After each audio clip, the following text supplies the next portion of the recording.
Oke, jumpa lagi bersama kita di Anagata Room Talk, roomnya edukasi dan inspirasi. Masih bersama dengan saya, Sulis, dan dengan Ibu Astri tentunya. Nah, Ibu, tadi kan kita udah membahas banyak hal ya tentang stres ya, apa itu stres, jenis-jenis stres gitu. Nah, kita ada satu pertanyaan dari Mbak Dwi Retno Andasari. Dia bertanya, wajar nggak sih gitu, sehat nggak sih mental kita gitu, kalau setiap malam dia tuh overthinking gitu kan, overthinking selalu, kayak wanita tuh memikirkan banyak hal masalah gitu setiap malam gitu. Itu tuh sehat mental nggak sih, Bu? Oke, baik.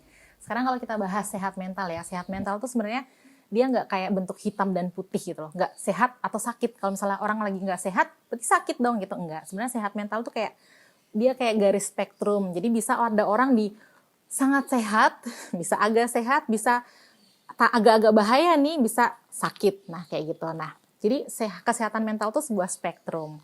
Nah, terus pertanyaannya, kalau tiap malam nangis, tiap malam overthinking, apakah sehat? Nah, pertanyaan itu bisa kita jawab kayak gini. Kalau orang kondisi sehat, itu kan tadi balik lagi ke definisi nih, kondisi sempurna, keadaan sempurna atau optimal. Kalau misalnya dia merasa hidupnya jadi terganggu atau nggak jadi optimal, berarti ya bisa dikatakan mentalnya agak-agak nggak sehat. Tapi bukan, kita nggak bisa bilang, oh berarti kamu sakit mental gitu. Enggak dong, kita nggak bisa, karena mendirikan diagnos ya, kalau bahasa tadi, bahasa diagnos itu, kita nggak bisa langsung bilang, oh kamu sakit mental gara-gara kamu tiap malam nangis gitu, nggak bisa. Oh ya, Nggak itu bisa gitu. masuk self diagnose Tapi ya. kalau kita bilang, oh kamu lagi nggak optimal, itu benar. Karena coba bayangin, dia tiap malam nangis, itu udah bisa dikatakan optimal nggak sih? Apa keadaan nggak optimal kan? Kalau lagi tiap malam nangis, terus bangun tidur, tidurnya jadi nggak berkualitas, terus bangun tidur jadi nggak fit, kehidupannya jadi terganggu. Nah, itu jadi terganggu deh. Makanya kalau orang yang mengalami kayak gitu, artinya dia sudah butuh bentuk pengelolaan stres. Misalnya, cara gampang tuh gini, orang tuh ya memang biasanya overthinking tuh di malam hari. Iya, benar banget. Overthinking itu biasanya malam. Orang-orang yang overthinking biasanya tuh tidurnya jam 1, jam 11, jam 12. Kalau tadi balik ke teori gimana cara mengelola stres, balik ke ubah tubuh nih. Kalau misalnya dia overthinkingnya malam hari karena sambil tengkurepan, sambil kayak gini-gini, berarti dia harus, oke, aku nggak boleh tengkurepan berlama-lama, aku harus segera telentang dan posisi tidur. Kayak gitu. Itu harus segera ditangani. Segera tangani itu bukan artinya harus dengan orang profesional, nggak harus kalau masih tahapnya seperti itu ya. Dia bisa langsung, oke, aku harus segera berubah dengan cara tidurku harus lebih cepat, seperti itu. Berarti tidur kita harus berkualitas juga ya, Bu ya. Oh, itu berpengaruh. Karena itu berpengaruh ya, kita tidur itu, apalagi di Amerika nih. Orang-orang Amerika tuh, orang-orang western lah, Amerika, Australia itu sangat strict tidur 8 jam.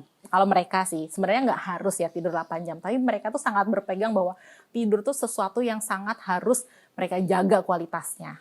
Begitu, karena dengan tidur yang baik, saat bangun paginya akan mempunyai kesehatan yang lebih baik, kesehatan mental segala macam kayak gitu.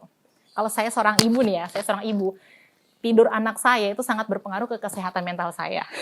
Jadi gitu, misalnya nih, anak kecil itu kan suka tidurnya ngelindur, teriak-teriak kayak gitu. Nah, kalau dia lagi nggak nyenyak, nanti saya tuh juga jadi sehari-hari jadi capek juga, karena tidurnya kan nggak jadi berkualitas ya. Tiap dia bangun, saya ikut bangun gitu. Nanti sehari-harinya saya jadi juga lebih capek gitu. Jadi tidur tuh penting gitu. Tapi kita bukan bahas tidur yang paling penting, kita bahas bahwa sehat mental yang paling penting. Salah satunya dengan cara tadi, jangan tidur kemalaman, jangan overthinking, seperti itu.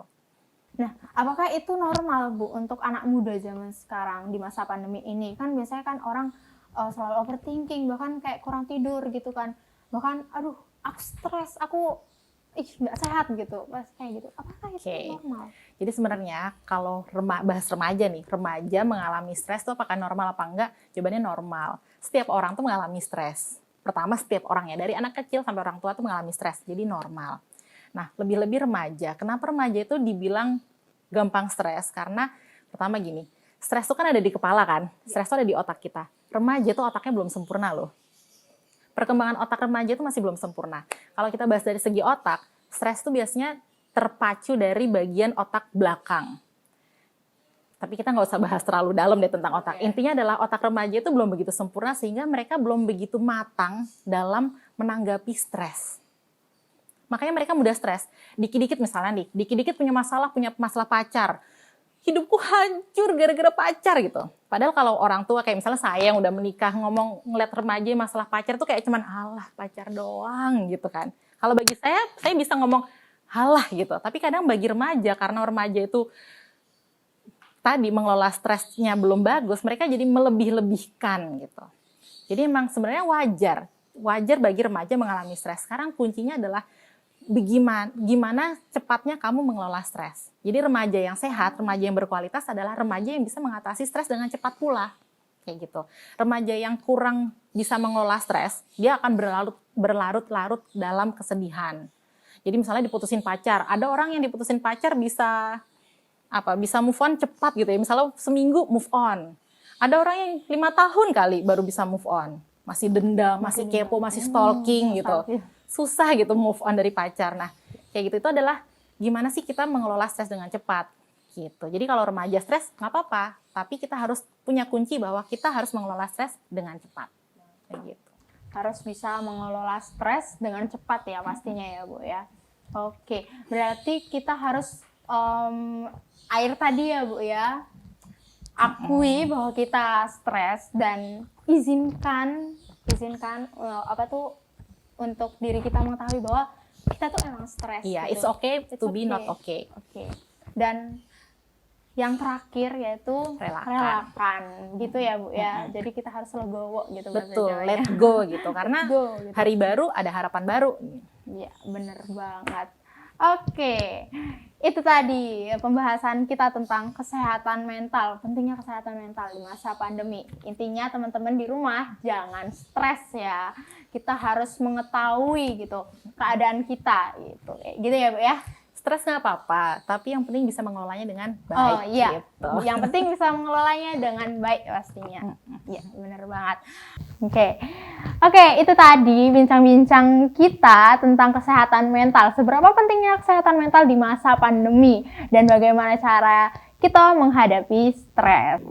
Nah, setelah ini akan ada sedikit hiburan untuk teman-teman di rumah dari 25 Bedul. Dan sampai jumpa di episode selanjutnya di Anagata Room Talk, roomnya edukasi dan inspirasi. Sampai jumpa.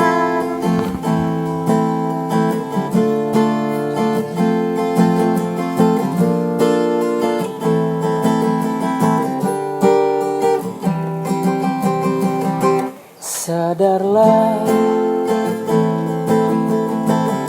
yang terjadi dalam hidupmu, tak selalu semudah itu berjalan. Mengikuti keinginanmu,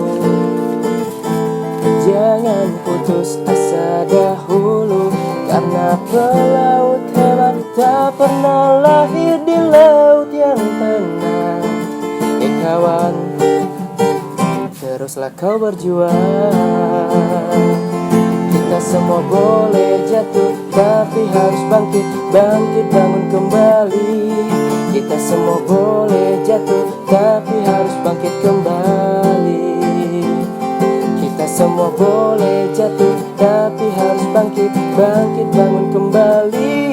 Kita semua boleh jatuh, tapi harus bangkit kembali. Thank you.